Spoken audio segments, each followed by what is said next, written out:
Well, here we Yeah, are. Which one do I push? the red one. Hello and welcome to another episode of O Faces. We have a special guest today, Scarlet. Good thing you was made for me. I'm not, so just so everyone knows, I'm not as keen on the electronics as Mr. Mocha, because I haven't done an episode by myself in a long time. I require hand holding. Welcome, Well, Scarlet.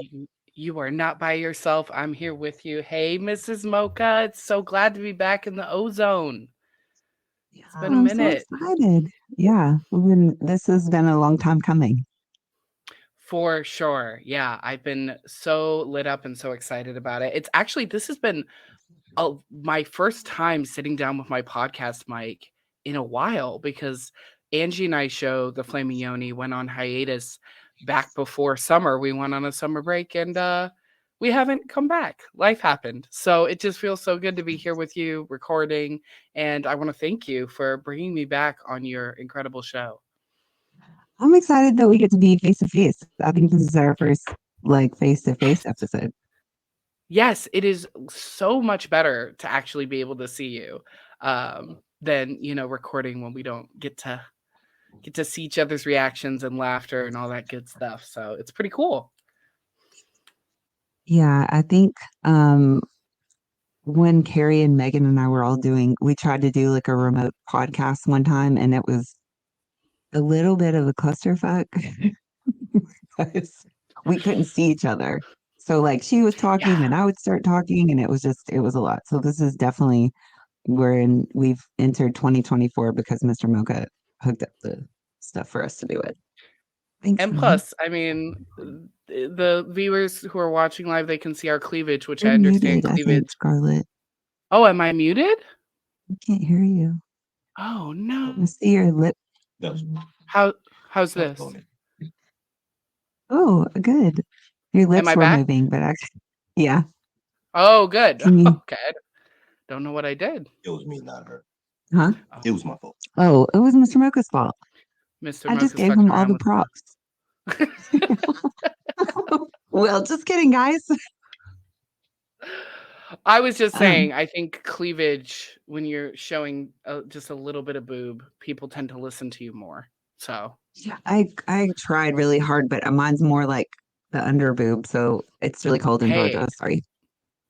underboob, there's a whole community that loves underboob. Like, so you Well, may maybe that'll feel be like my next post. that may be your next post. Yeah, you got to put out a post out there for the underboob lovers. But I'm really excited that you invited me on because it's actually a really exciting month. My female empowerment sisterhood, the Slut Sisterhood, it's not mine, it belongs to the sisterhood. But we are actually on February 13th, Galentine's Day. We're celebrating 1 year of officially being launched as a sisterhood. Now, you were part of the sisterhood before it was anything official, when we were just slutting it up at events, enjoying one With another, awesome and bags. with the coolest bags and merch. Oh my gosh, it's just grown so much since then. Yeah, the bags you can't bring out anywhere because they've got slut written all across the side It's in okay. big One letters. time I had my cup and all the kids were here, so there's that. Oops.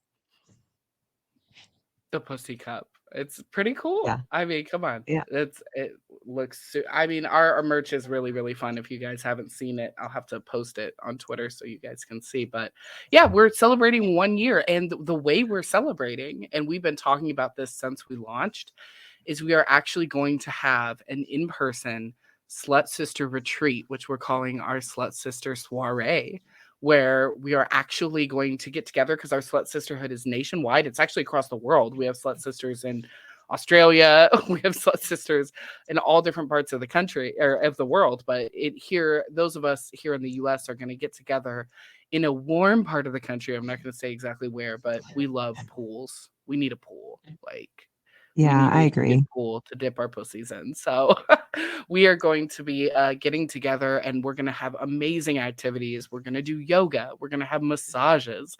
We are just going to have an amazing time. We've been putting together the most like awesome elevating slutivity schedule, if you will. And so if you're listening to this and you're a sexually empowered woman and you're wanting to connect in with other sexually empowered women, go to theflamingyoni.com and check out Slut Sisters. And I see Angie, my co-founder, is here with us. Hello, beautiful. Great to see you here. And we've got a couple other folks I see. Thanks for joining in tonight for this conversation we're going to have. But yeah, I just want to say it's been an amazing year for the Slut Sisters, and we're doing big things. Yay, Slut Sisters. Sorry, I'm having like, I thought you went off, but it wasn't. It's my headphone malfunctioning. You sounded like a robot for like a second, but I still heard you talk about the soiree and the pool and the pussies. The soiree, the pool, the pussy. That's what I'm living for right now, pretty much. So do you want to tell people about your website, maybe where they can go to? Yeah, definitely. If you go to theflamingyoni, YONI.com, and if you click on Slut Sisters is completely free to join.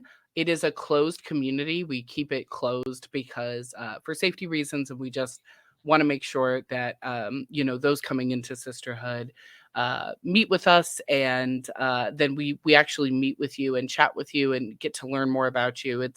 It's a little bit more than just like your basic Telegram chat. This is a really intentional community of women looking to support other women and really receive support.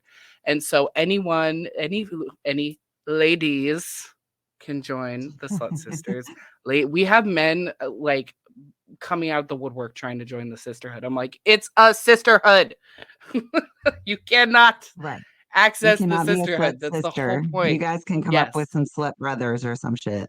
Yeah, they keep saying they're gonna come up with it, Mrs. Mocha. I have not seen a slut brotherhood emerge, so don't know what that says about y'all, but we are enjoying our sisterhood. Hold on, Mr. Mocha. I'm really sorry. Mr. Mocha keeps touching stuff and he's messing up my headphones and I can't hear anything. I'm trying. Okay, it's done. Okay, we're in. I'm really sorry. You're fine. Just like you said, it's been a minute since I've done a podcast. Like I've been doing some podcasts with Mr. Mocha, but I did the one at Mocha. That's the last one I've done. Oh, yeah. Look at Angie putting on Flaming Yoni.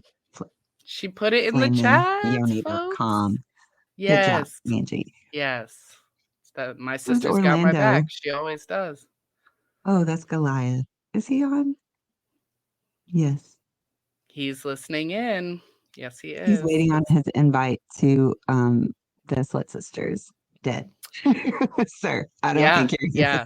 He wants to come to the soiree where all the sluts are going to be on the weekend. Yeah, that's what he's trying to do. Sorry, buddy. Sorry.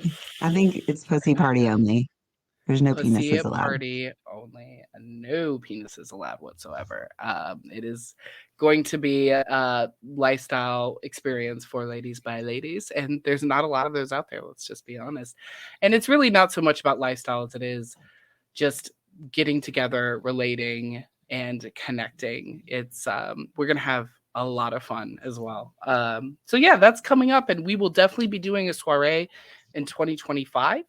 And all the years on. So definitely, if you missed your opportunity this time, you will have the opportunity to come next year if you join our sisterhood. So thanks for letting me rep my sisterhood. You know, I got to hold it down for my sisters. And I'm sure some will be joining us for this conversation because a lot of what we talk about in our sisterhood is sexual health.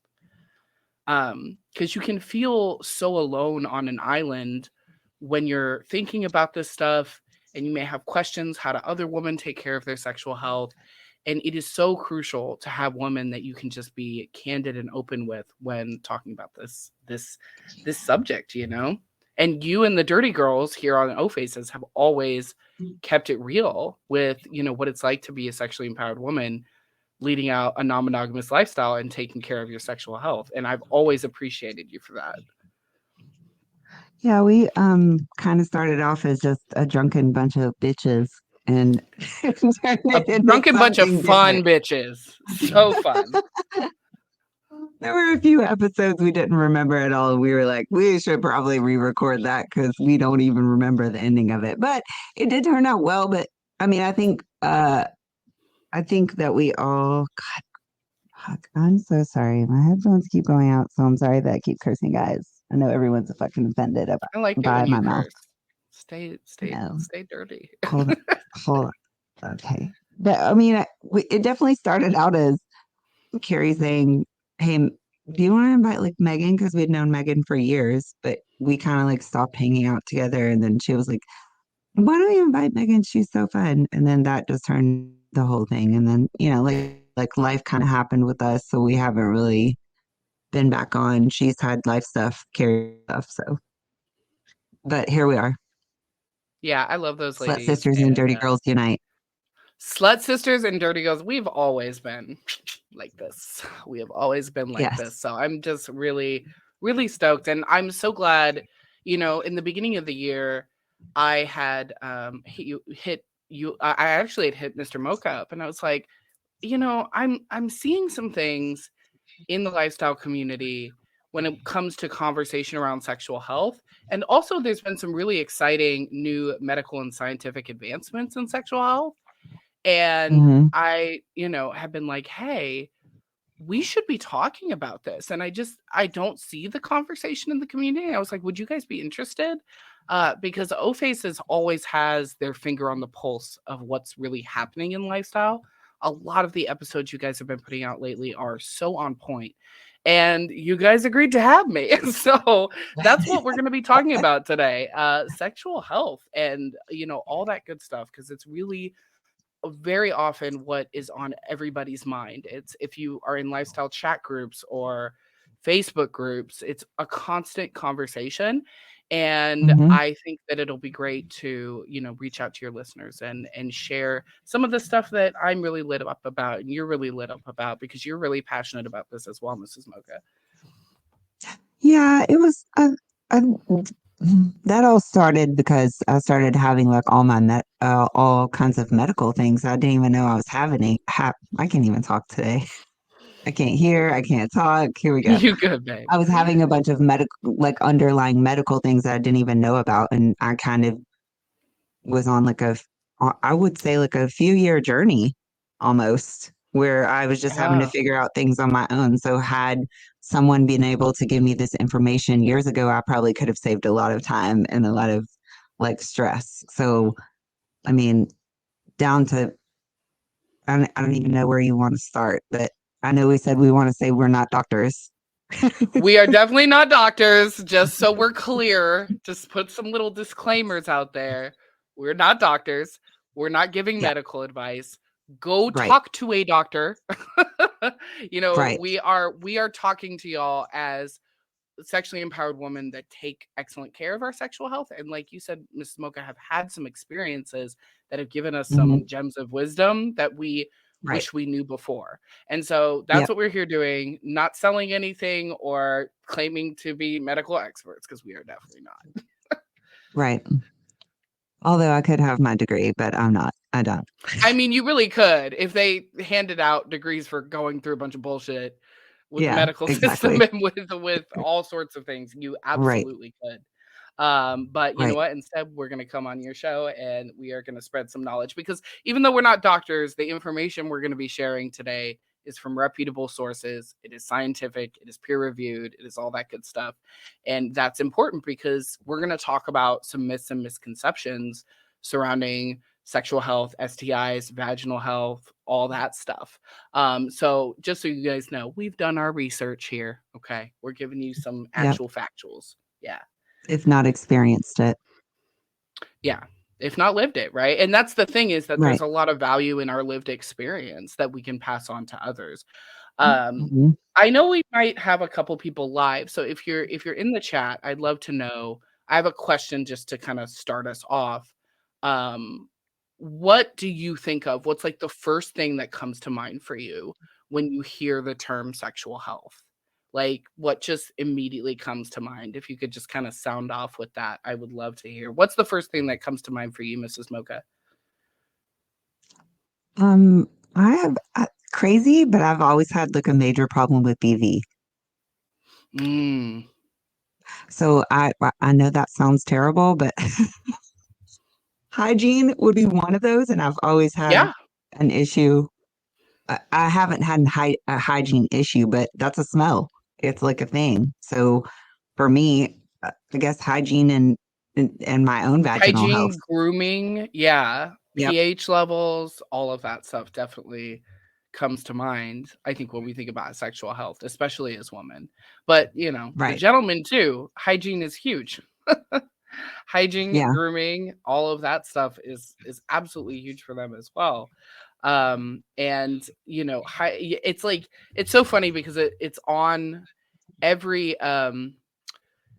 like party that I see. Like one of the rules is like good hygiene, and it's like, well, what does that mean? Like, are we going to get a little bit more specific about what it means? Like, be showered and shaved and like bathed before you come to parties. It's crazy that that has to be said. It should go with you're Right. coming to a fuck party. Like, and you're telling me that Right. on the flyer you have to say, take care of your hygiene. Like, come on. Somebody fucked that up at one point. Is what that means that someone came to the party after Where leaving several people fucked basketball it up. practice. Yeah. Several Likely. people Yeah. fucked it up. Yeah. I mean, even down to like when we're at a party, there's been some people, not very many, but some that are like, "Oh, let's go up to the room and play." But I've just seen you at the pool, um, hanging out on the dance floor for 5 hours, and I'm like, "Bro, I'm not sucking your dick. Show my pussy. Let me go. Nope. Like, do you want to go shower? We'll meet in like 30 minutes. Like, what do you want to do? You know?" Yeah. Yeah, definitely. Yeah, that's funny you say that at events. It's like leaving the pool. Yeah, no, we're Yeah. not about to fuck with chlorine all over our bodies. Like that's a really Right. bad idea. That's so Yeah. true. Or we could like I go shower together even if you want to. That's fine. But we're Hey, gonna there you take a shower. go. But we're gonna shower. Yeah, we're gonna spice it up. For me, what Exactly. I always thought about when I thought about sexual health was like condoms and testing.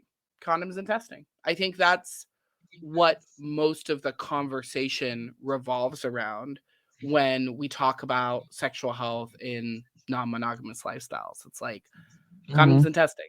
And what we're here to talk about tonight is that, yes, of course, condoms use and testing, like barrier use and testing, is so important. But that's actually, there's more you can do to protect your sexual health. But I feel like this conversation, whenever it's brought up, it's like condoms testing, it's all you hear. And people believe it creates this kind of false sense of security around Yeah. condoms and testing, that those are the only things that are going to keep you safe. And then people in lifestyle long enough may find condom and testing isn't enough, right? Because we know that there are STIs that can be spread despite the use of condoms. And so you really have to Hmm. inform yourself and also realize that there's additional things that you can do to protect your sexual health. But yeah, if you are listening to us live, definitely sound off. What are some other things that come to mind when you think about sexual health? But let's talk about condoms. Let's start there. So condoms are obviously like barriers are like the number one way. They're so effective. They're a super effective way to reduce the spread of STIs. And because of that, we fucking love condoms. Condoms are so great. Um, and I think that Hmm. especially as women, it's so important that we start talking about condom use. And there are female condoms, but let's be honest, 99.9% of the condoms used in lifestyle are male condoms. Have you ever seen a female condom, Mrs. Mocha? Yeah, they don't look, yeah, we had some at our house and I was like, how do you even use this thing?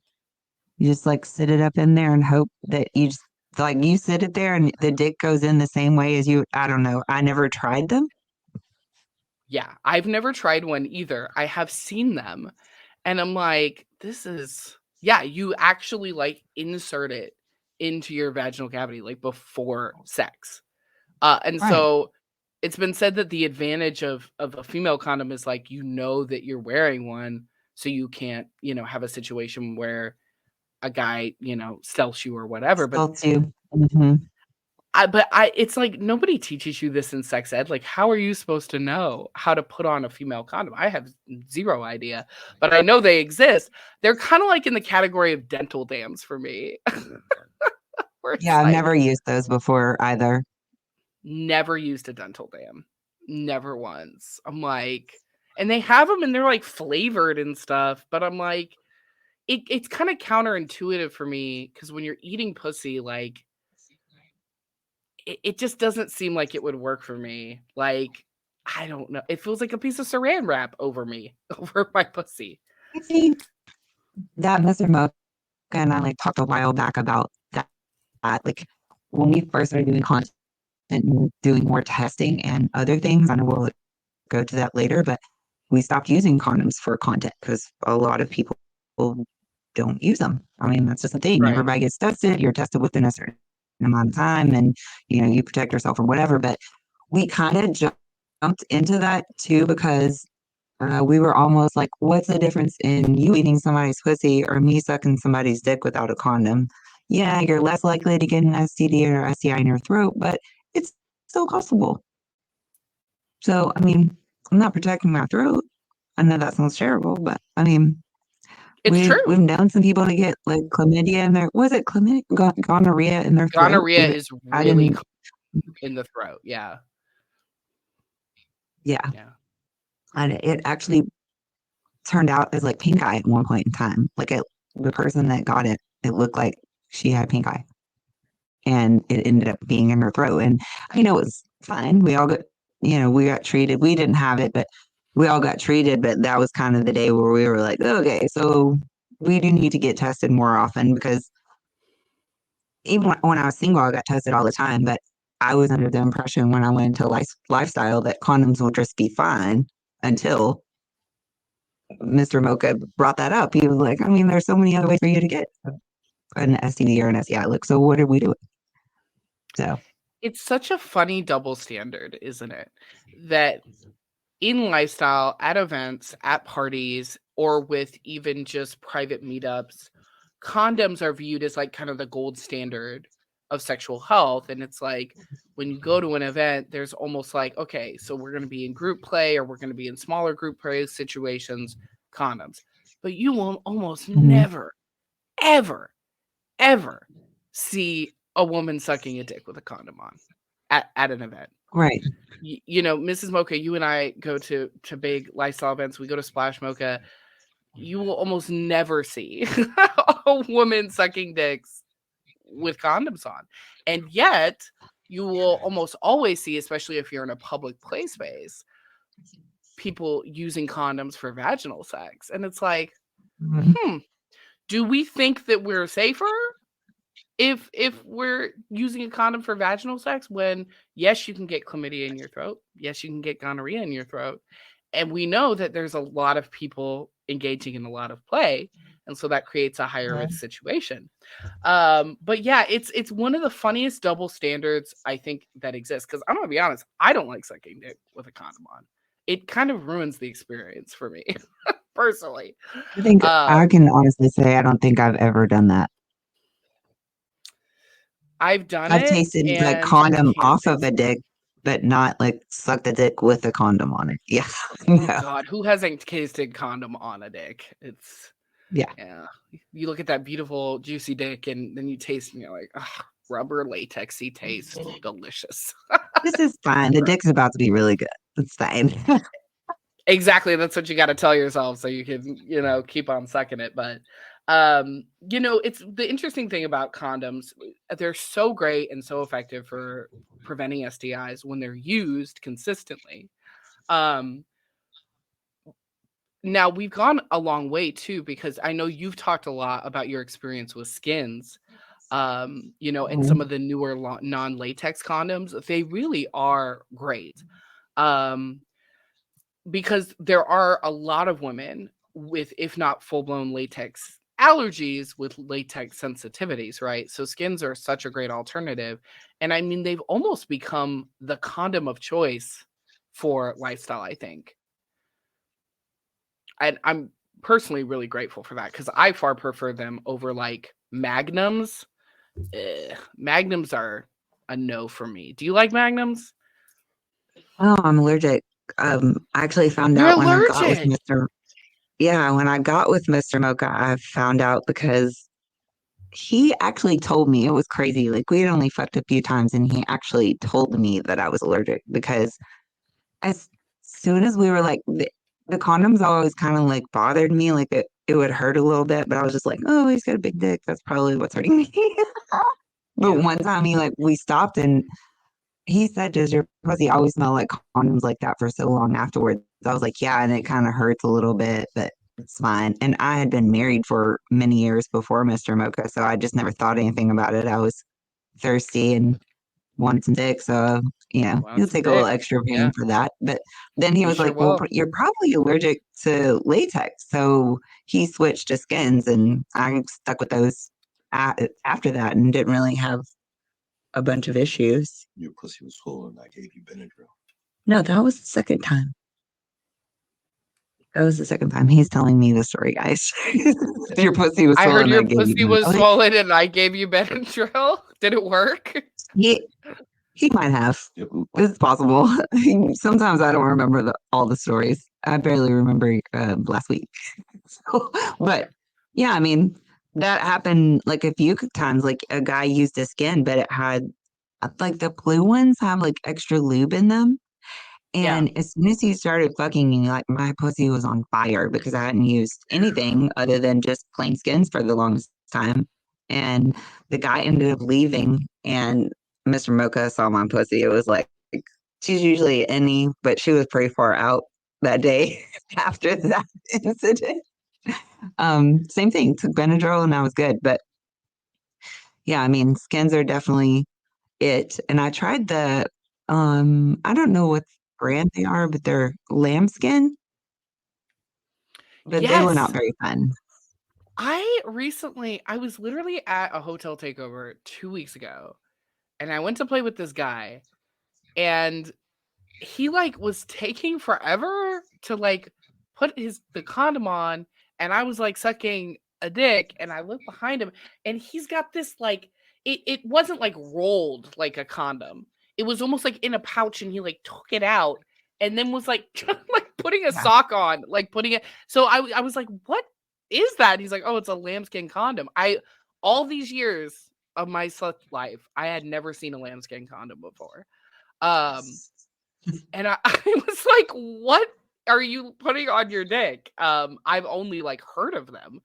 And yeah, it was very, Right. I mean, it felt fine.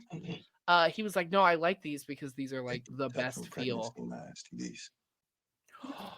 That's right. They don't protect Oh, against STIs. Yeah. They apparently only Mr. affect. Mocha needs to be on this episode too.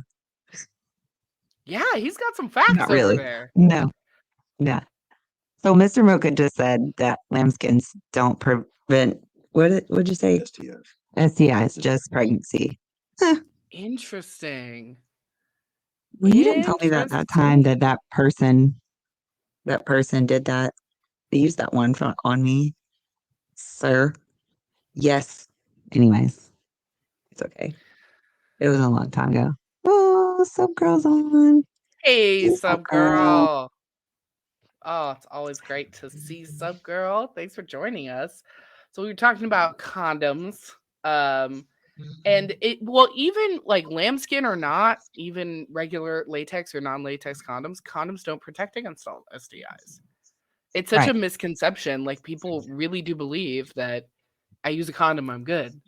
Well, we all know that one of the most common STIs, well, I hope we all know, but that's why we're doing this episode, HSV can be spread from skin to skin contact. So the Mhm. condom may not be as effective in preventing it. Right. Oh my gosh, Subgirl's so sweet. She's like, I love you guys. We love you too, Subgirl. Um, and so, and especially like as women, condoms can really dry you out. Like if you're not gonna get like a full blown irritation, like Mrs. Mocha was talking about, where you're literally, your pussy may be swollen or really sensitive.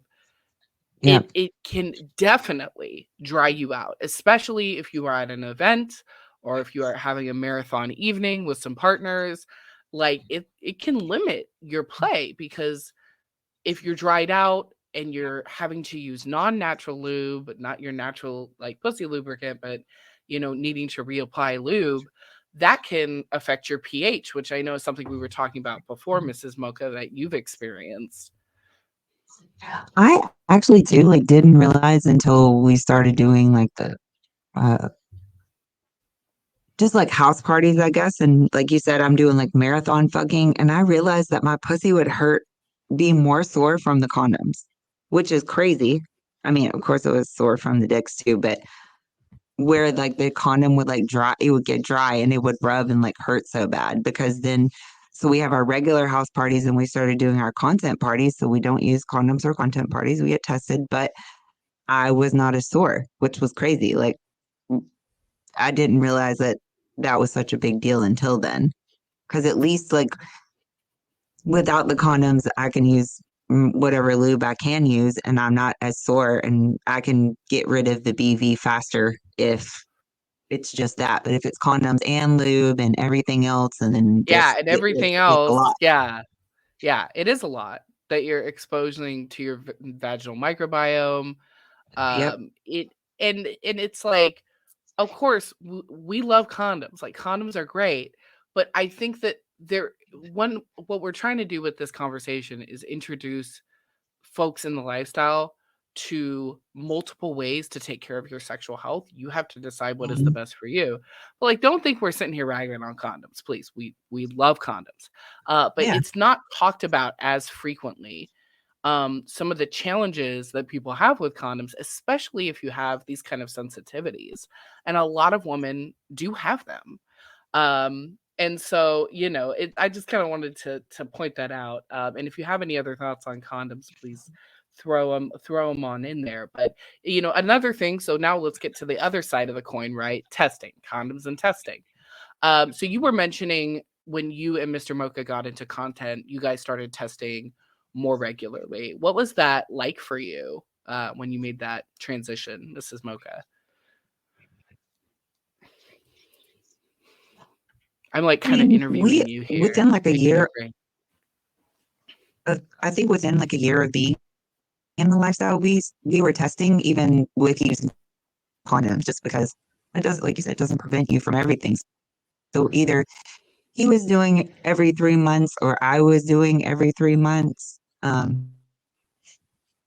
I think that's what it was. It was either him or I doing every 3 months, and then we didn't. We kind of like after probably like a year, maybe we went into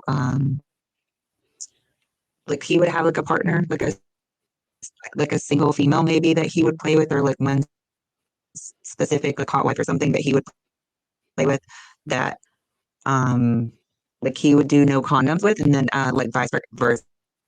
Or I would have just like a regular play partner that I would do no condoms with, and we would get tested. So that worked for us for a little while. But like I said, we've always done the whole like every 3 months thing where we get tested. So I Yeah, can't me hear her. too. Oh, can you hear me? Can you hear me? Hold on, Mr. Mocha, move some stuff so I can hear you. He's having fun over there. Okay. Yeah, he is. Um, so yeah, so that's what we did frequently was just the like he would have a partner, I would have a partner, and then we would get tested also. So I mean, I don't Yeah. know what your experience for that was, but then once we got more into content, it was kind of balls to the wall, I guess, more or less, Did which you was guys more get conducive onto for, like the talent testing? Did you guys use those services? Like, yes. So we use talent testing and there's a place here called, I forgot, it was at a lab core or something, but basically like the same thing. So it's either talent testing or um, Clear, I think is another one that people use. Like if we're not doing content, we'll just go to what is the place? It's actually Lad told us about it. It's near you. It's called AFH or AHF or something like that. And they do free testing, and they do free Awesome. like PrEP and all kinds of things. Awesome. Yeah. Yeah. Yeah, there are a So, lot of resources out there. there's plenty of options. Mhm. Yeah. Yeah, there are a lot of resources out there to get free Sorry, testing. records is okay. Yeah,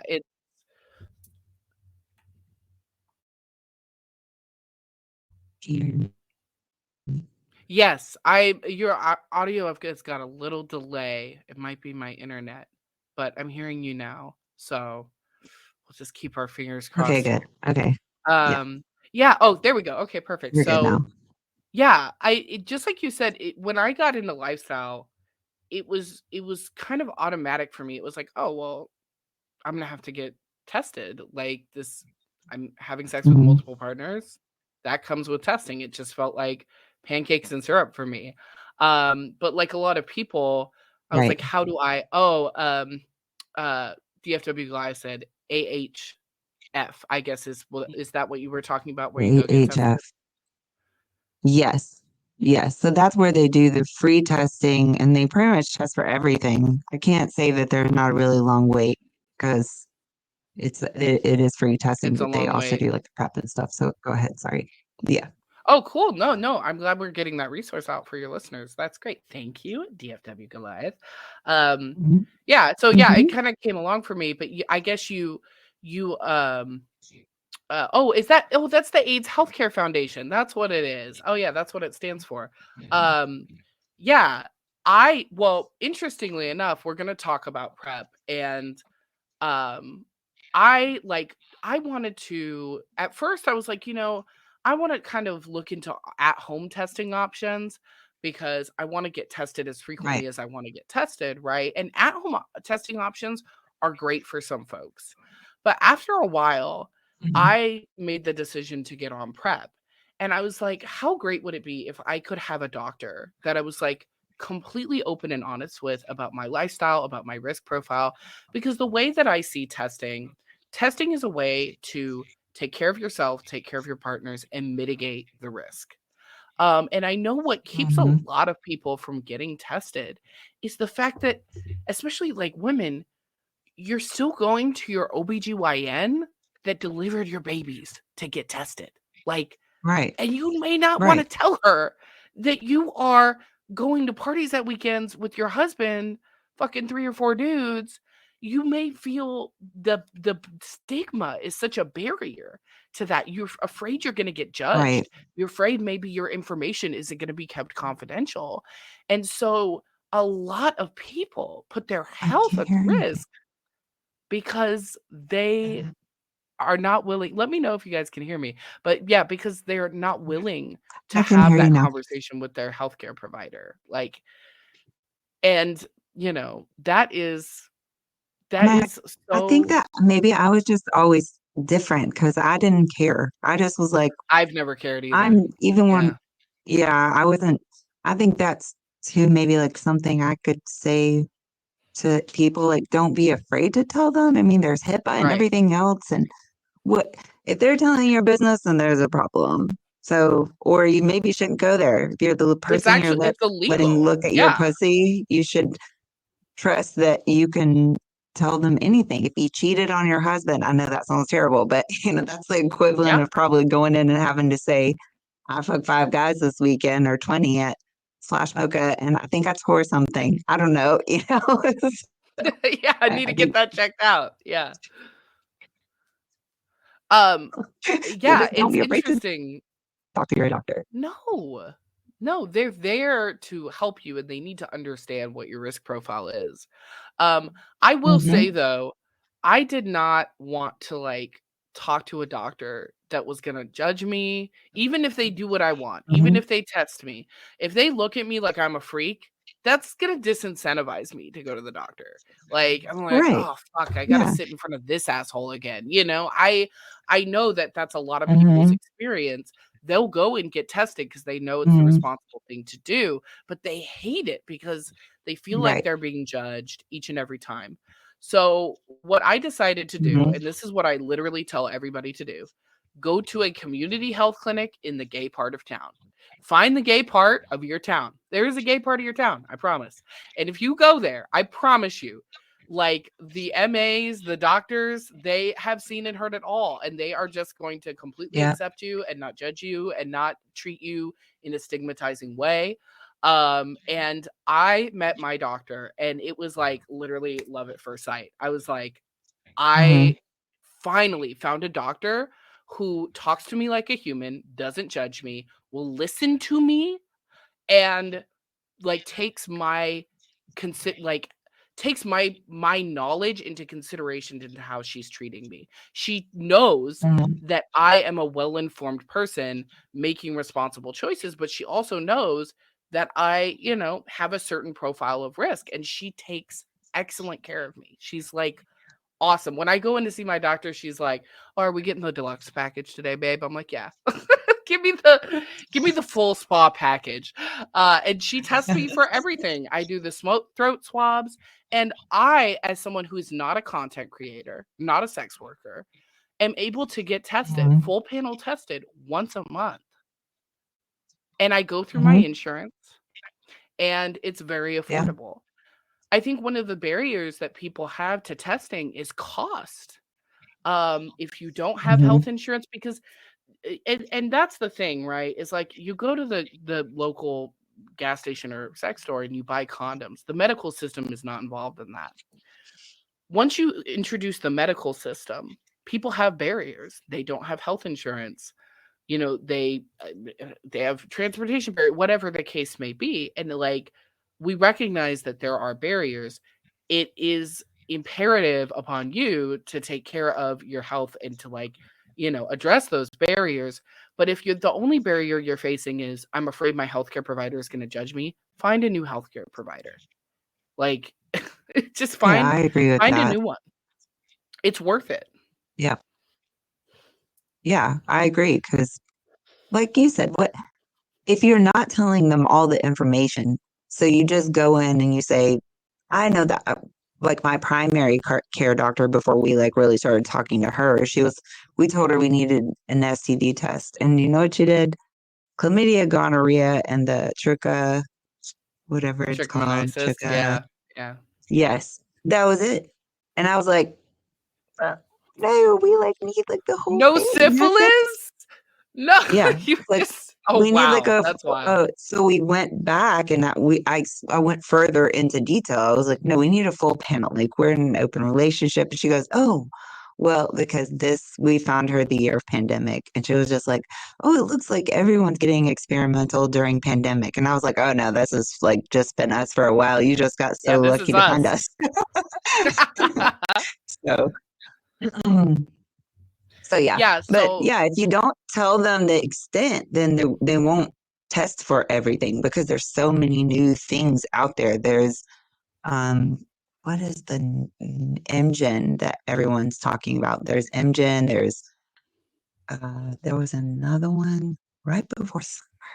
I don't remember. But anyways, there's just several different things that they won't test you for because they think you're just being overly paranoid or whatever, because they don't know you just fucked 8 guys in the weekend or 20 guys or whatever. They're just like, oh, she's just being paranoid. She probably has a UTI.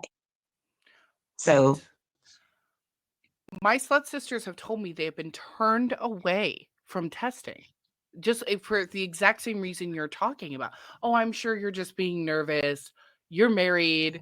Like, it's like the thought that any healthcare provider would turn someone away from testing baffles my mind. I also know people who are concerned about their insurance, being flagged, and their employer, like they're basically not receiving the coverage or the care. And so it's like you have to be willing to go through these barriers, because once you get to the other side and you have a provider you have a really good rapport with that will test you on demand whenever you want. There's some months I go in and I test twice a month, I just need to call up and they'll be like, absolutely, Scarlet, come on in. And so it takes some time and an investment to get that with your healthcare provider, but once you have it, to me it's like worth its weight in gold. I don't worry. I don't have testing anxiety. I'm Right. for me, it's so a routine part of my life. And again, if I can do it as a single woman, not a sex worker, like if I can do it, I know that others can do it. Even though it may be really freaking hard to get there. And that's okay. You can come to us and you can bitch about it. We will listen to you. We will affirm you because we Yep. know how hard it can be. But it is so worth it to find that healthcare provider. So Right. I want to Because talk. you also, Go ahead, babe. sorry, I was just going to say, you can also walk around with something and not know it because you're not going to get tested because you're afraid, Yes. which is, yeah, like, don't do that because that has literally happened to several of my friends. Like, I had one guy tell me that he gets frequently tested. If for anyone that can see my fingers, quotations, it had been a year. I was like, so you get tested once a year. And like in his mind, that was a lot. But he was not using condoms. And I'm like, how many people are you having sex with that you think? I just don't like the whole, oh, well, I don't need to get tested because you're afraid to get tested. I don't like when people say to me, I don't need to get tested. I'm clean. Well, how the fuck do I know that? We met 30 How do seconds you ago. know that? How do you know that? Let alone me.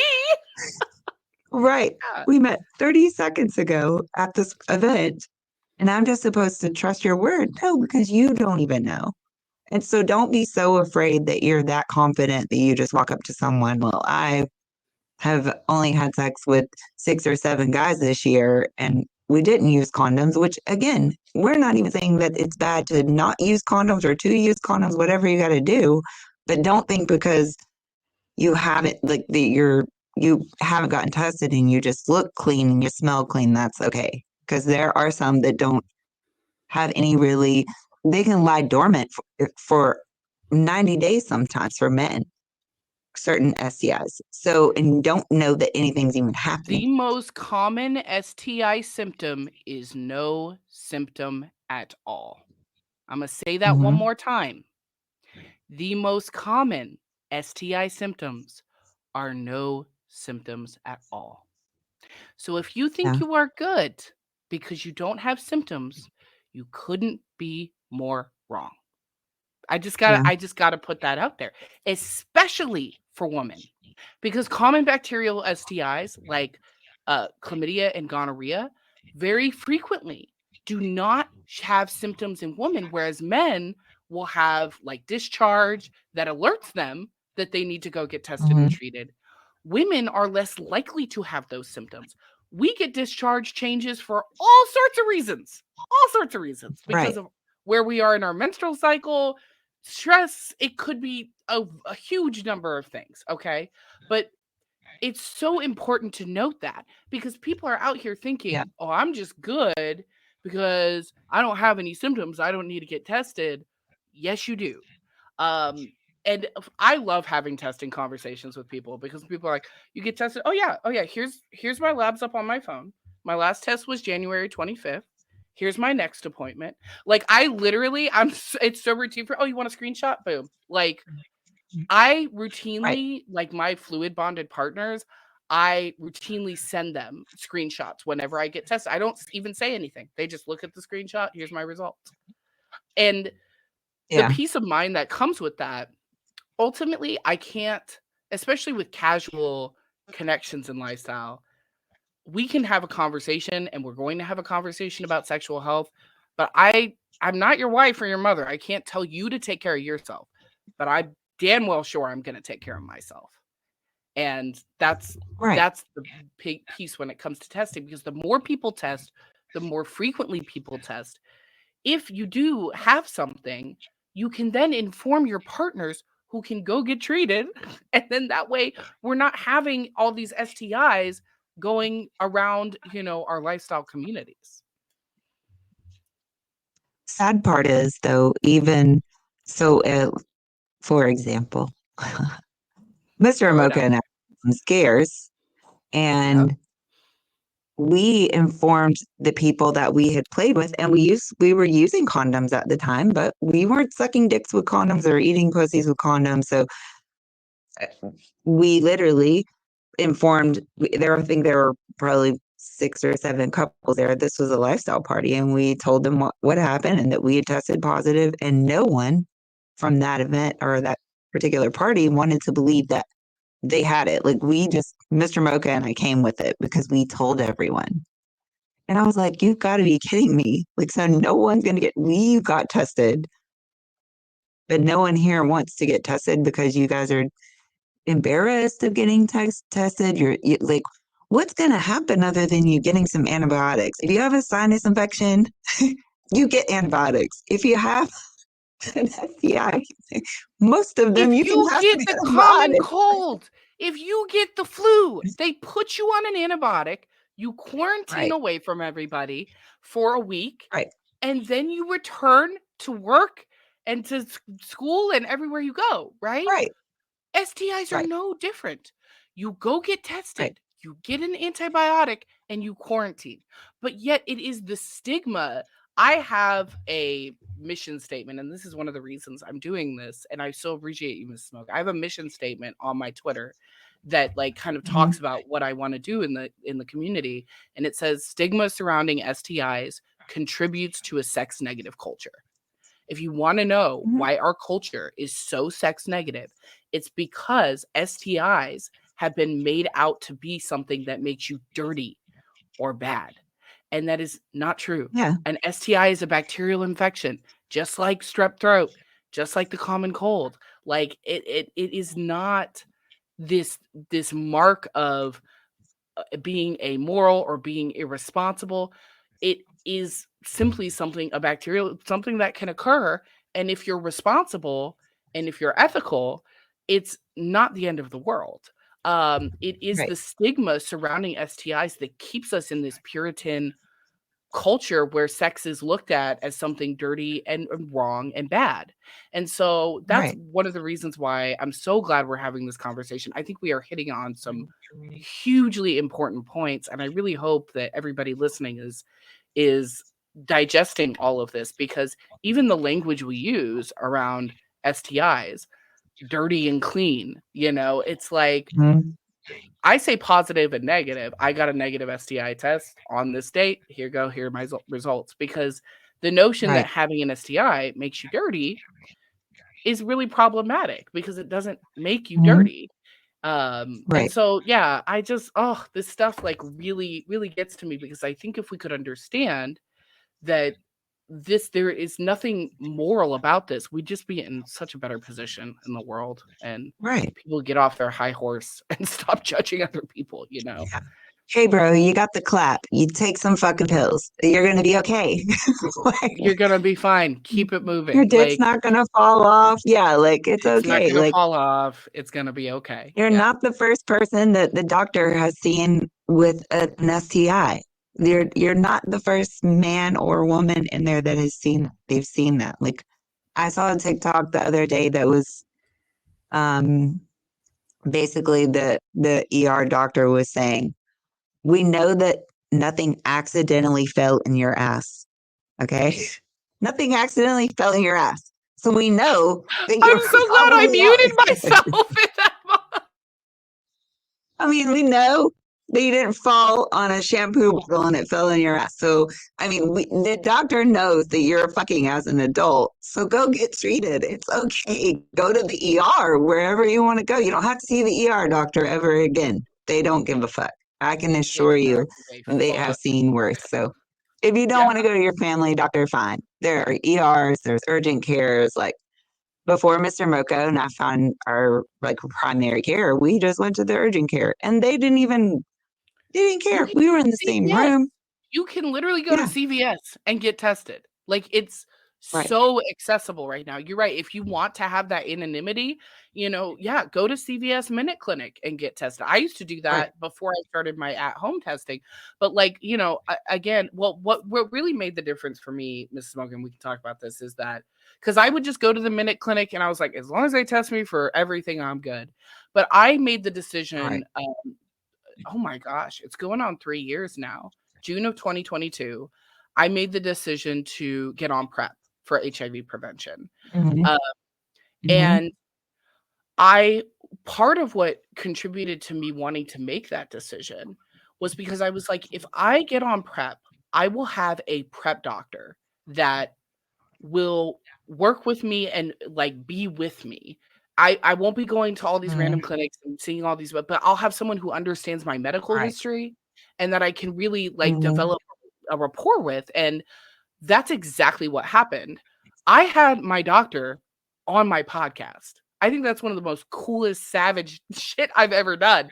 And hopefully I would love to have Right. her on O Faces, and hopefully we'll have her on soon because she is just incredible. And she was like so happy. She was like, "Do you know I have hardly any cisgender woman on PrEP?" She's like, "You're one of the only women that I Mhm. actually have on PrEP." PrEP, just so everybody knows, to kind of give, we'll define our terms here. PrEP stands for pre-exposure prophylaxis. It's an interesting word, prophylaxis. And that's why condoms are called prophylactics. So that is PrEP, and then we're also going to talk about PEP, which is PrEP is pre-exposure prophylaxis. PEP is post-exposure prophylaxis. And so we're going to talk about the two, but it's easy to get them confused. So that's why I wanted to define our terms here. But PrEP for HIV prevention is a regimen where you take a very small dose of an antiretroviral medication that makes it impossible for you to contract HIV if you are exposed to it. And it is taken through either a daily pill or the PrEP that I'm on is a injection. So I get a little shot in my booty once every 2 months. So it's 6 shots a year. That's it. And the great thing about PrEP is that for people who are on PrEP, generally they tend to take really good care of your sexual health. Because if you're on PrEP, you're not going to the doctor once a year. That's not it. You're at least going to the doctor once every 3 months. And so the people I know in lifestyle who are on PrEP generally take really good care of their sexual health. They're getting tested frequently. They have a doctor they're working with. And for me, that was really important because in my mind, it's like such a no-brainer to take every single possible action to protect myself, protect my partners. It really seemed like a no-brainer. But what I found out after getting on PrEP is that there's a lot of misinformation out there about PrEP in lifestyle communities. A lot of people don't understand what it is. And I think that has to do with the marketing. It was really marketed for the gay population, men who have sex with men. It wasn't marketed to women. It wasn't marketed to the non-monogamous community, which is a shame because you would think it's like the perfect thing for the non-monogamous community. But since getting on PrEP, I have had 0 side effects. And the peace of mind that it gives me is amazing. And so I highly recommend PrEP. And I really, every single time one of my Slut Sisters gets on PrEP, I'm like, yay! I swear to God, I wish I could like have streamers fall from the sky because so few women realize that they can take this step to protect themselves and to protect their partners. And I realize it is not for everybody. You have to talk to a medical provider in order to get on PrEP. There are labs that have to be run. And so it's a great opportunity to get in connection with a sexual health provider and maintain and establish that. And so I just like really wish that I think more lives. And I'm curious. I see a lot of you with us here on Twitter. Why don't you think that more lifestylers are on PrEP? What is keeping lifestylers from doing this? Is it that they believe that HIV isn't possible in lifestyle communities, or what is holding people back? Do you have any thoughts on that, Mrs. Mocha?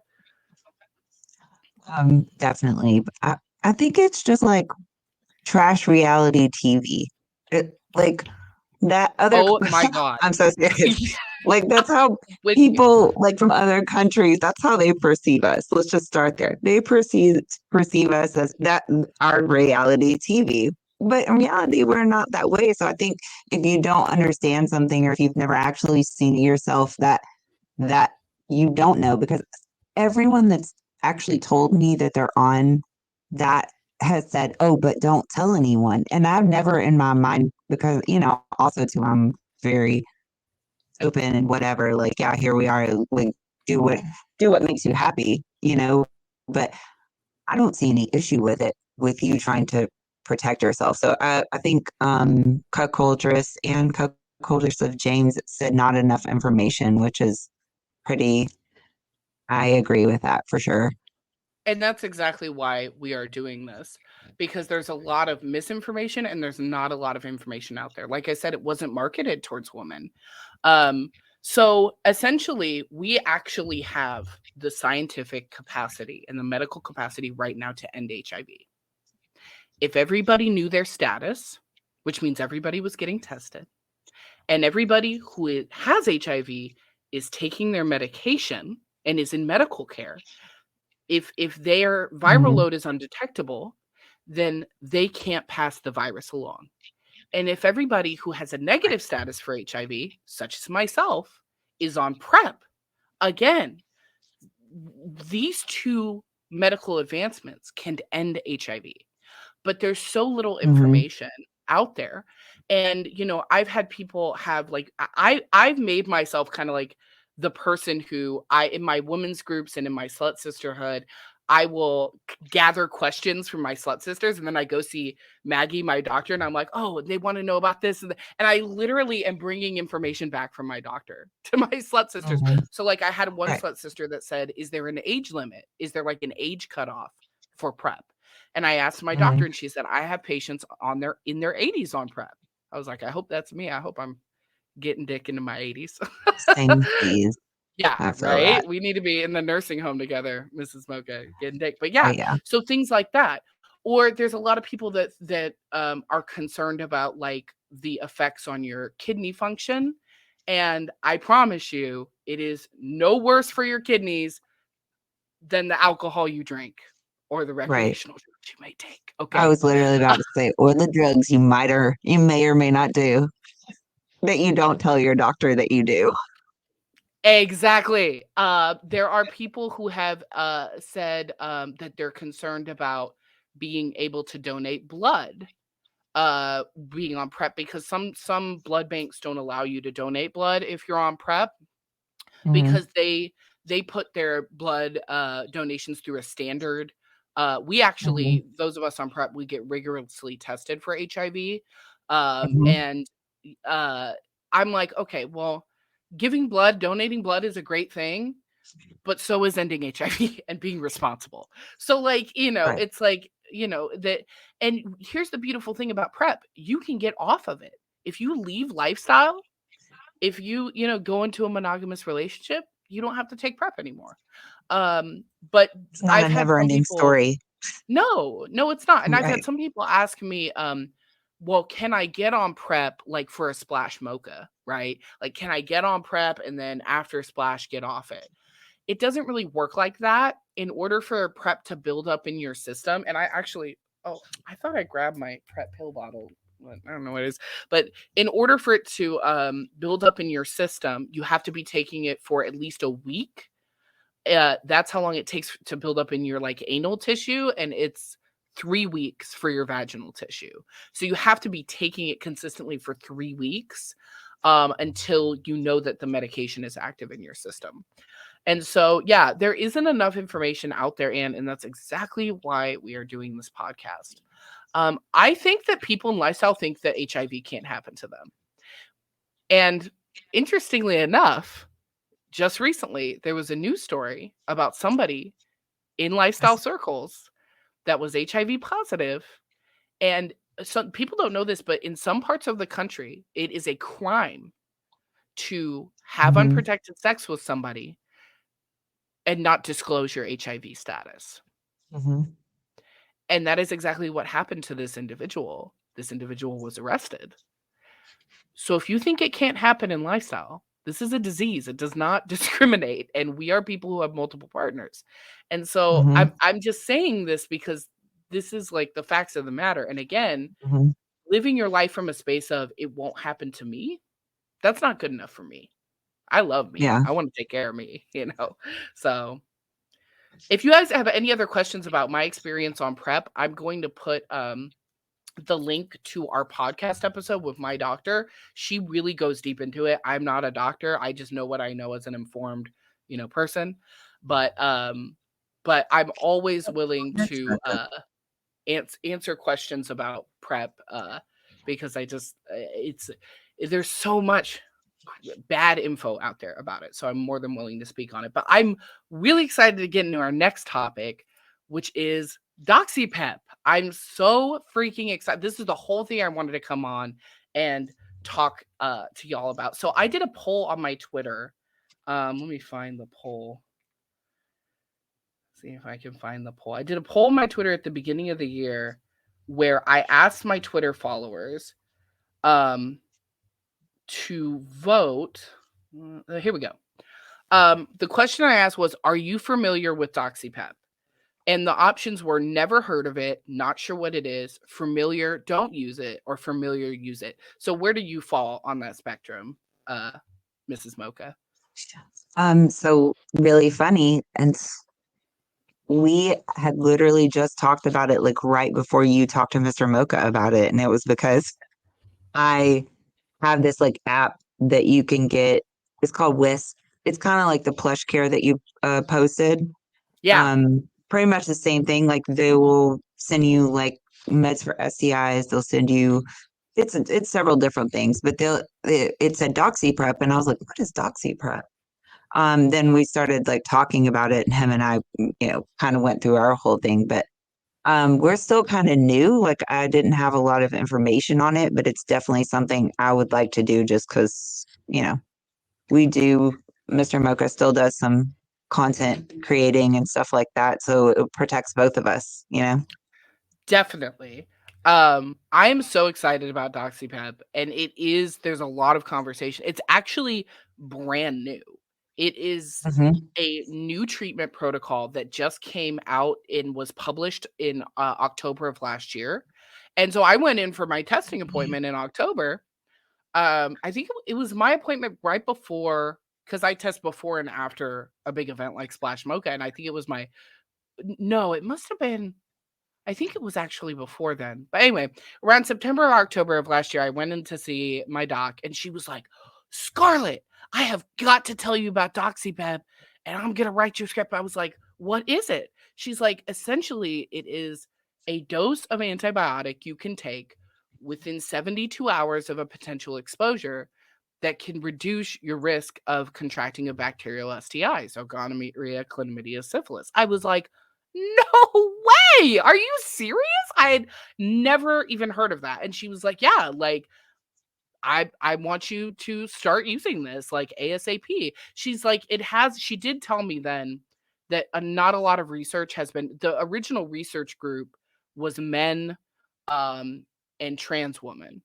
So it hasn't actually been proven effective. They're undergoing more research. But in my mind, I was like, hell, I'll take some protection over no protection. You know what I mean? Right. Like I'll take some protection over if I do choose to bear with a partner. Just kind of rolling the dice with that. Why wouldn't I want to take an antibiotic and potentially, reduce my risk of getting an infection? So Right. so let's talk about antibiotics. What is your experience with antibiotics? This is Mocha. Do you love them? Do you hate them? Are you in between? What do you think?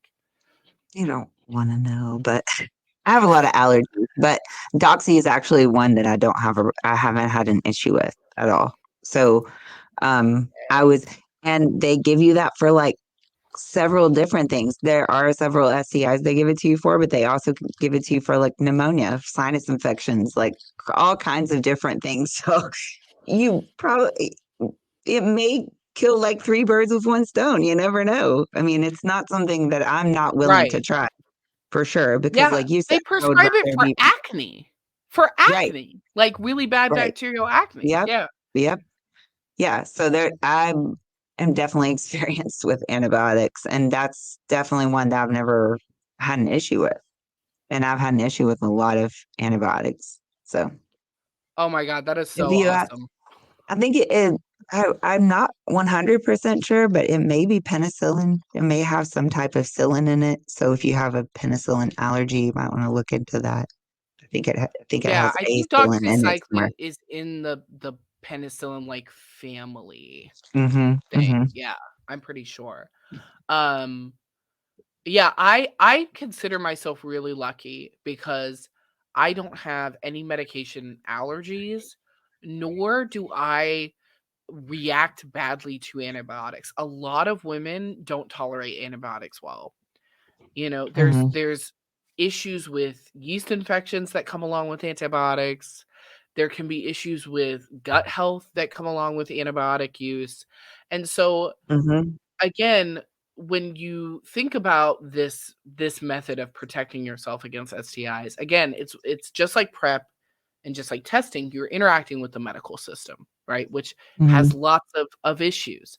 However, this medication and this treatment regimen, I think, is badass for women or men who tolerate antibiotics well. If you don't tolerate antibiotics well, you know your body, your medical provider hopefully knows your history. I know a lot of my slut sisters who get prescribed an antibiotic, their provider has to also write them that yeast prescription as well to take care of their yeast infection that they're likely going to have. I don't have those issues. And so when my doctor told me about DoxyPEP, I was like, hell yeah, I am all in for this. And as a matter of fact, I'm probably going to divert this medication and give it to a bunch of my lifestyle friends. She's like, you're good. You're good doing that. So yeah, I was handing them out like Right. Skittles, okay? Because I wanted to make sure that, the people in my inner circle are staying safe too. But the best thing to do would be to get a prescription for DoxyPEP. And there have been multiple um, online telehealth providers that are they're even offering it on a subscription, just like a lot of your Mm-hmm. Amazon subscribe and save, you can subscribe to getting doxycycline. So I'm going to put a link towards um, for a it's called B Brand, and it is an online telehealth platform where you can get a subscription for doxycycline. It's sent to you in the mail. Again, Mm-hmm. you can access all of this online. And so the way that DoxyPEP works is, like I said, you take one or two of the antibiotic pills within 72 hours of an exposure. And it's always, what I like to do is pair my DoxyPEP use with my testing, right? Because you don't know, you can't rely on it. Okay. It's not a Right. 100% for your, 100% positive. But what I do is I use it for big events like Splash Mocha or other hotel takeovers. I'll take my Doxy and then I'll go get tested. Um, and so, yeah, I am so excited about the potential for this. I think that being able to take your health into your hands like this is a really, really good thing. But again, I know everybody is not the same. And, you may have issues with antibiotics. And if that's the case, you may want to be more strict about your condom use, things like that. It's like you have to make the best choices for yourself. But what I'm noticing is people just don't even know that DoxyPEP and PrEP are an option. And so that's why I'm Well, and really let's just grateful be you brought me honest. on. Yeah. Let's just be honest too with how many drunken nights have people had and woke up like, did that person last night? Did I? I mean, you don't. Here's the thing. It's happened to, I don't care what people say. They're like, oh, you were blackout drunk one time, or you just were just comfortable enough that you were like, you know what, I'm going to do this. And no one's judging you for that. But this Nope. stuff will help you in the end. A lot of what makes people nervous about STI stuff is a feeling of powerlessness. Like Mm-hmm.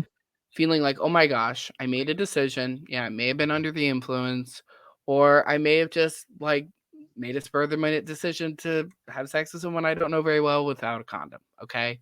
Right. And then the anxiety sets in that goes on for days and days and days. If you're listening, you may be feeling me on this. until you can get tested. And then, of course, there's an incubation window for all STIs, right? So you can't just immediately go get tested the next day and know that you're good. Right.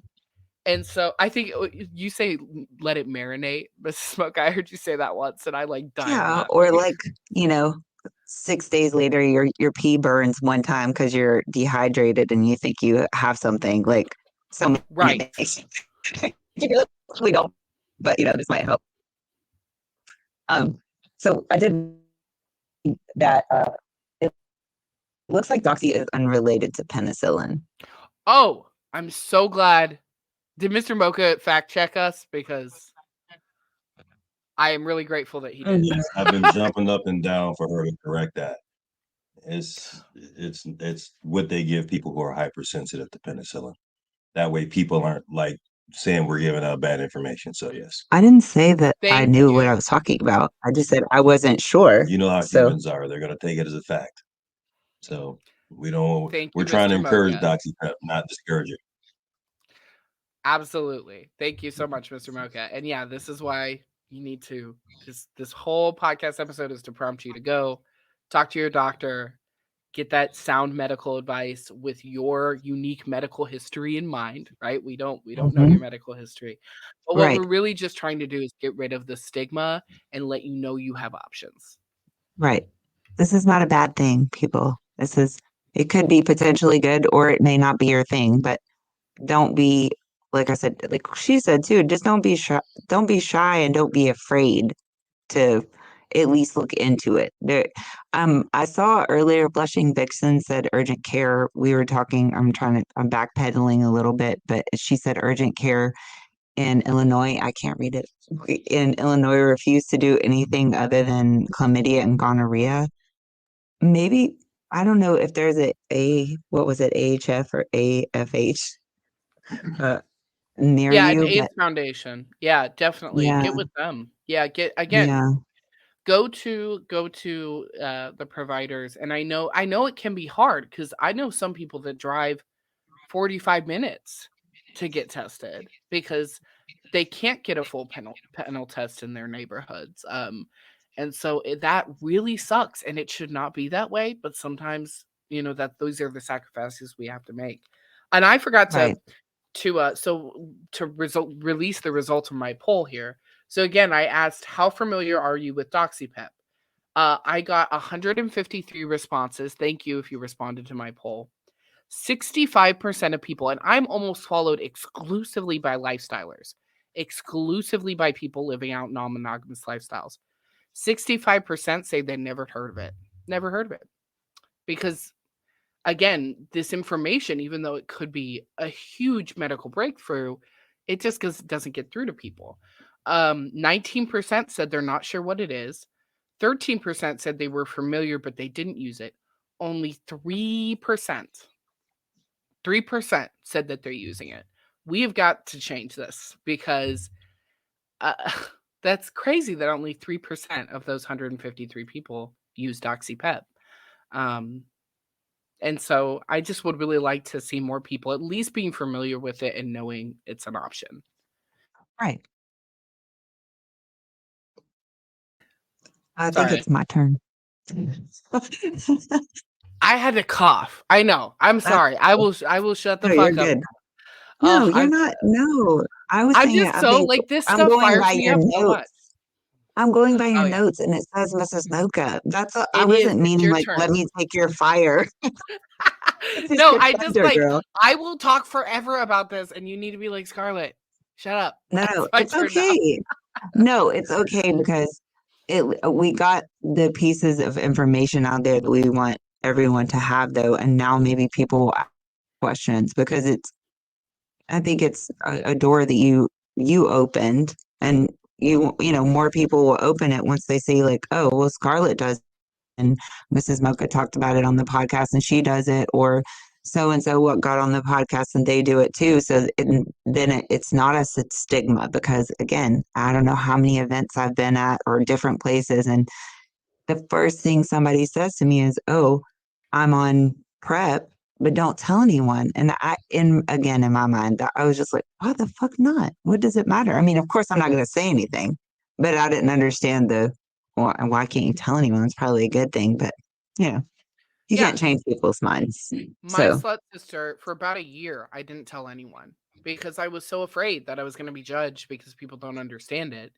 even though it means that I am for sure negative for HIV and I am for sure Mhm. taking care of my health. I was still nervous people were going to judge me until until my slut sister, you know her, Naughty Hot Wifey from Mhm. Twitter, who Mhm. has made all of our incredible Slut Sisters gear. She makes beautiful lifestyle gear. As soon as she got on it, she went on Twitter and she was like, "Hey guys, I got on PrEP." And I was like, if my slut sister can do it, I can do it. I can share with our community that I've made this Right. decision. And we hopped on Twitter Spaces and we told the world. And I was like so inspired by her bravery. And I was like, why am I keeping this a secret? It literally doesn't need to be. It's just completely crazy. So yeah, I hope if you're listening and you're on PrEP, you know, realize that it is a good thing. It means you're taking care of yourself and it is not anything to be ashamed Mhm. of, or that you know, you don't have to come on a podcast and scream it from the rooftops either, you know, but you know, Right. you can at least, yeah, that's what I do because I'm a little Have some crazy. peace of mind that it's not as big of a deal as you thought it was, you know? It is not as big of a deal, and you are not alone, and you are not the only one for sure. Right. But yeah, let's talk about what you told me the other day about the honey pot boric acid brand, because this kind of broke my heart a little bit. I'm not gonna lie. I've been devastating since you told me. So I always use honeypot for boric acid, if no one's heard of it, but I loved it for a really long time until I was getting continual BV. So then I went on their website and I found out that they actually changed their formula. So I'm not sure if they sold to another company because, sometimes that's how they start out like a smaller brand and they get bigger. So they sell and they change the formula. So they changed the formula. And I actually found out too because Kenzie Fox said that she was kind of having the same issues. So we did just like a little bit of research and they changed their formula. So I no longer use honeypot boric acid because it was also causing me to have like yeast and all kinds of other stuff. That was crazy. I was like, how, how is this happening? And it was so soothing. So that was such a sad thing for me because it had like shea butter and like tea tree oil and all kinds of other stuff. I know the pills aren't as fun. And just in case you've never taken boric acid, do not swallow it. It goes in your vagina. Yes, do It's not vaginal swallow it. suppository. Ugh, that would taste We terrible. had someone find me at a party and say she thinks that she swallowed one. And I was like, dear God. She's like, what do I do? I was like, I've never eaten one, so I don't know what to do for you, but we should probably call poison control. She was fine. She had taken it that night She'd swallowed the pill. She took it at the with like her party? vitamins. She took it with her vitamins. She forgot that was part of it. So she said, I've been trying to call you. And I was like, why? She said, I ate boric acid. I was like, you ate it, but not intentionally. So do not put it with like any of your pills that you would swallow. Like put it under your sink I away keep it from by my everything. nightstand. My boric acid Right. is right there. Yeah, it's not in my So like supplement. you know the difference between your vaginal suppositories that could potentially poison you or the ones that go in your vagina. Yeah. I do. Well, So like the first boric acid I got, it was like in a pill bottle and they look like little pills. So like it's a easy mistake to make. I'm just horrified for that yes. poor woman. I'm sure she had a rough night. Yes. Yeah. So I did advocate for honeypot, but I don't anymore. So I switched over to the brand called PhD, which I did not use. I tried before, but it was very gritty and sandpapery. And Mr. Mocha told me that I was tearing up his stick one time. He said it felt like, what did you say? That it felt like you were fucking sandpaper. So Exfoliate my dick. yeah, he thought I was trying to exfoliate his stick with boric acid. If you're gonna use that one, you have to wait a good day. No, the new one I have. No, I'm talking about the sandpaper one you had the first time. No, but that's where I was going. Oh, so they changed their formula. So now you can actually use their formula, and it does not make your husband or your partner's dick a sandpaper dick. So it's It's not as soothing as the honey pot, which again is really sad, but it's not like sandpaper like it was before. So, but that is PhD, and they actually have a what do you call it? Like a boric acid wash, like a pussy wash. Hmm. So Yeah. yeah, I mean, I use both, and I've had no issues recently since I switched back over to that. And then I know you and I talked about the other day. They actually, if you guys are on TikTok, I don't know who's on TikTok, who's not, but they have a lot of yoni brands, um, like just different types of like herbal things. They're essential oils or whatever. So you would need to go through that to kind of determine for yourself. But there are some like natural soaps and stuff that I've used from TikTok shop that were actually great. So, I mean, you Yeah. get it, you try it, you get, a yeast infection and you don't use it again. So that was That's kind of, kind but of how it there, goes. That's your pussy yeah, will tell you. Like your pussy lets you yeah, know, hey, I'm not about this. Whatever it is you and you kind of go through, you're like, what have I changed recently? Oh yeah, that soap. It not using that anymore. Yeah. yep, It's yeah, your pussy will tell you whether or not whatever new product you're trying is working for you. But I've got to tell you, that yep, devastated me because you told me and Angie about honey pot hmm and it changed hmm our lives. Like I've been using it for years now, and yep, I thought it would be important for because I know you've turned so many women onto it. And so, ladies, if you're experiencing some issues with your honey pot, then you may need to switch it up. And I did put the link to the PhD. Man, we really need these boric acid companies to sponsor us, Mrs. Mocha. yeah, I You agree. made honey pot like $1 million. I'm not even joking. Like you Well, really did. honey pot, fuck you. Just kidding. We need you to change your formula, honey pot. Give us some dust, all right? We need you Yeah. to change it back to what it was because it used to be like Change it flowers and back daisies. and send Mrs. Yeah, Mocha a check. Okay. That's what honey pot yeah, needs to do. exactly, Yeah. exactly. But like I said, seems fine there because I had tried Azo made one. I don't know if everybody's familiar with Azo, but Azo had made one.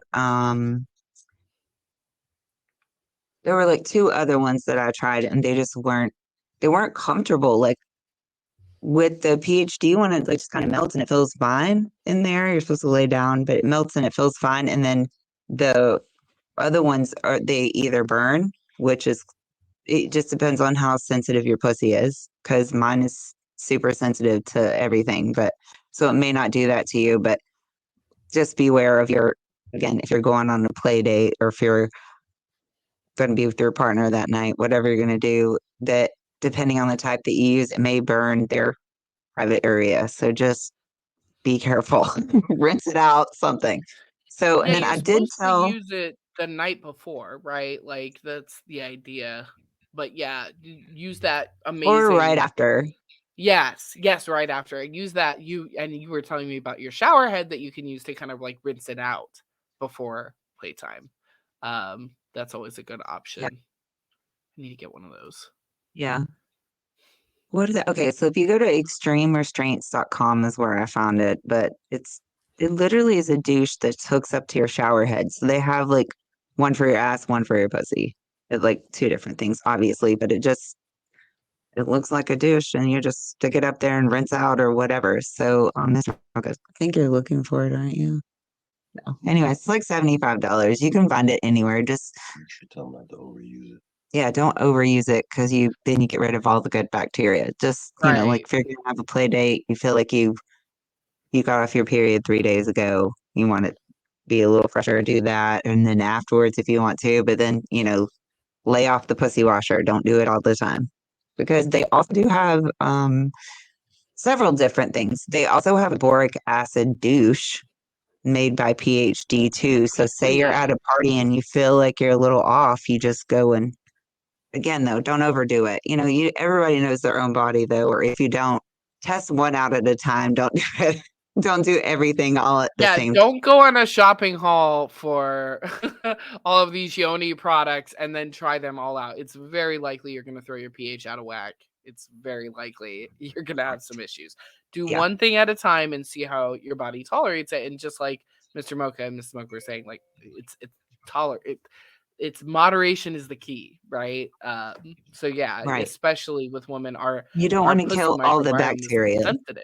No, you do not. Right. And you can I take a vaginal and gut health probiotic as well. So if you take a probiotic, the brand I use is called Pearl.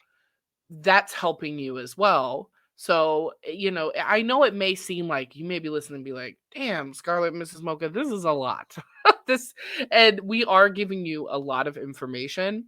It took us a journey of years, literally years, to learn about what works best for us, and what works for me isn't always what works for Mrs. Mocha, and vice versa.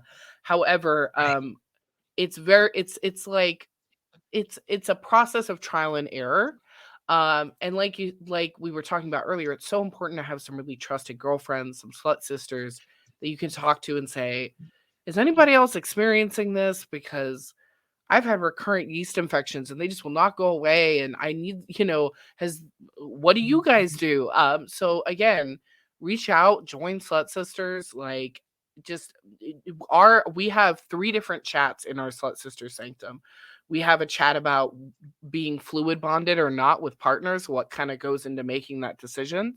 We also have a chat all about STIs, and we have a chat about, we call it pussy nourishment.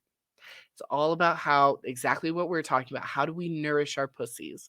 Yoni steams, all of these kinds of things that we can do to nourish our pussies, because our pussies take care of us. We want to take care of them. Yes. I can send the Amazon link once we're done. I'm not as savvy as Scarlett is on putting links up, because Mr. Mocha did not show me any of that before we got on the episode. But there is an Amazon link if you want to use a Yoni steam. They're very soothing during any time, after surgery, before surgeries, after your period, whatever Yeah. time of the month, after you just got a bunch of dicks and you're kind of sore. It's very soothing. So, but I feel like we talked about so much, but I know we just scratched the surface, because Mrs. Mocha and I could talk about UTIs. We can talk about, there's so much. We could do a whole episode just on BV and how you take care of yourself. So I would love to come back if you guys will have me, and hopefully we can keep this conversation going. And Mr. and Mrs. Mocha are the coolest fucking people on the planet. You can always reach out to them if you have questions, or if you would like us to address a topic, and we can talk about it. But I just want to thank you again so much for having me on, Mrs. Mocha. And hopefully you found this informative and entertaining, as Dimitri from Splash Mocha always says, inform and entertain. So that's what we tried to do today. And if you ladies have any questions, our DMs are open on O Faces, and I don't know if Scarlett's DMs are open or if she has ways. My DMs, but yeah, they're not open, but you can okay. try. My DMs are open. Yeah. So I mean, any way that you'd like to, even if you want to post it on our page or whatever, if there's something specific like with women's health that you want us to talk about, because we are going to do more of these episodes, please feel free to let us know. Thanks. I appreciate you. But yeah, thanks Scarlett for being on. I really appreciate it. You had all the info today. Maybe I'll have some next time. I was just smiling like, she knows what she's talking about. Mr. Mocha yelling at me to the wrong thing. I was like, oh my gosh, okay. Hey, Mr. Mocha fact checking, it was very important. He saved our asses tonight. So thank you, Mr. Mocha. Fine. That's what I just said. I was like, so I said I wasn't sure. So he's right. I can't say I'm not ever sure, because someone will say like, well, I thought you said. You're right. We aren't experts, but we are professionals. So, Correct. and Correct. we are all learning and growing together. Lifestyle is a continuous learning experience. So, thank you for joining us tonight, and thank you again for having me on, Mr. and Mrs. Mocha. No problem. No problem. Hold on. Mr. Mocha went upstairs, so Are we I gonna can't get pretend the. that outro music is happening? Because I've listened to like every episode of your show, and I can just hear it in my head. Yeah, we're gonna do it. We're gonna do the I'm outro. so dead. It's I laughing. guess I can tell people where to find me. Yeah, go ahead. Twitter. Yeah. Again, if you want to join Slut Sisters, theflamingyoni.com and click on Slut Sisters. And I can be found on Twitter at Salacious_Scar and on Instagram at Salacious_Scarlet. It's really simple to find me. And I'm going to be doing more sexual health stuff. And so look at Goliath. He said, "See y'all at the soiree." You are not coming to the soiree. It is sluts only. Slut Secret sisters spy. only. He's secret spying it. He's looking for it. I think I He actually got the right bribed us music with this time. he bribed us with everything, Mrs. Mocha. He tried to bribe us with food. You'll be it's fine. not You'll gonna see everybody when you see everyone alive. But thank you again, Scarlett, and we'll see you guys next time. Goodbye. Bye, everyone.